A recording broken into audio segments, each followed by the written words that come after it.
Welcome to GrumpyMan's Reviews. Today I'm reviewing the Ninja Air Fryer Max AF160UK 5.2 litre capacity. This has 1750 watts. Is it any good? Let's find out in today's review. Okay, before I start the review, full disclosure, this was very kindly provided to me free of charge by Ninja. Ninja is obviously owned by Shark. Those of you that don't know, I have reviewed a load of their vacuum cleaners. I will leave a link in the description box below and link them up above if you want to watch that. They gave me this in exchange for an honest written review on their website. They didn't ask me to make this video, but I'm making it now. I've been using it over a month and I think this deserves a review. I'll let you know more in the video.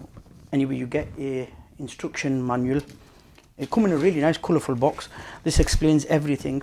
Then you get a quick start guide with 20 recipes included. At the top, it's your air intake vent. Make sure you don't block that.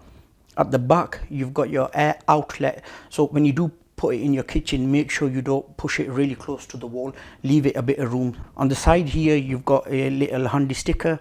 At the bottom of the basket, you've got the Max Crisp technology sticker there explaining a bit more about that.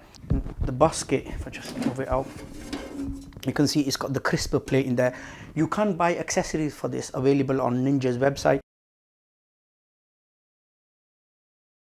They sent me this just with the crisper plate, and you can see the pan there. It's 5.2 litres there. If you're baking cakes and things like that, remove the crisper plate before. It just fits back in really nicely. That's the inside of the actual device itself. If it does get dirty from inside, just use a cloth. The outside can be cleaned with a damp cloth, and the inside, this is all dishwashable safe. Its ceramic coating is really easy to wash, but so far I've been washing it just with hot water with a sponge. I haven't used any like Brillo or anything on it hard because of course it's ceramic coating, so I'm just being a bit cautious. Okay, onto the actual display there. Ninja Max. Temperature, of course, time. Every other function on here is customizable apart from the Max Crisp. So as soon as you turn it on, that's off. If I turn it on, it comes up. The lights do illuminate nice. So if I were to push Max Crisp, that temperature will only stay at 240. I can't move that up or down. That stays set. If I were to go on air fry, it's 200, but I can move it down. And then air roast, it comes up as the maximum temperature first, so you can't go any higher than that, but then you can go lower. It's got bake and then reheat food. It's also got dehydrate. So if I leave it on Max Crisp, that's good for your frozen food like your fries and stuff. You can also of course do your food if you've left it overnight and stuff. You can make it in this. It does have a really nice capacity. We've tried a lot of foods in this. You don't need any oil, but they do say you can use some oil if you want. In our homemade chips, we did not put any oil in, and immediately I realized that was a mistake because we should have put some oil on because it tasted really dry.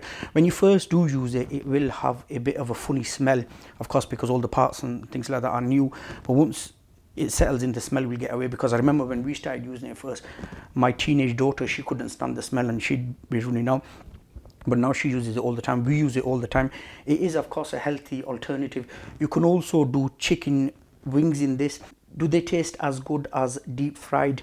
Of course not, but it is healthy, and in my experience, healthy things don't taste as good, but they're healthy for you. The actual unit itself is lightweight. It's not heavy or anything, so if you were to pick it up, you'll be okay. You can move it around, good for transportation. Before using this, they recommend preheat it for 3 minutes. How I use it is when I'm making steak chips, I preheat it for 3 minutes, and then what I'll do is I mainly use the air fry button because I don't like them when they're really crunchy, because sometimes they've got burnt as well.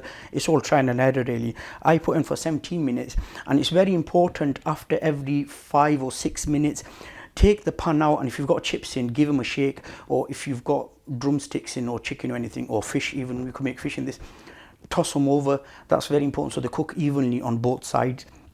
The other thing I really like about this is, just say if I were to push start and just to pick any, if I turn it on, it's on now, and if I want to give it a shake, I remove the pan. As you can see, it's paused by itself. Give it a shake. Once I put it back in, it will automatically start again. Saves me from start and stopping the device. I really do like that feature. When you turn it off, it makes a sound. When it finishes, it makes a sound as well. That sound is really good, so you could let it get on with its thing and you can do your thing. You don't need to watch over it, and once it makes the sound, you know it's done. All in all, we've had a fantastic experience with this. We've tried loads of different food with this. We use it every single day now. It's so good that when I've got this and I've started using it, my brother actually bought one as well, and he absolutely loves it. Him and his family always use it. So I definitely recommend this product. I will leave a link in the description box below if you want to pick it up. My friends, as always, thank you very much for watching. I'll see you all in my next video.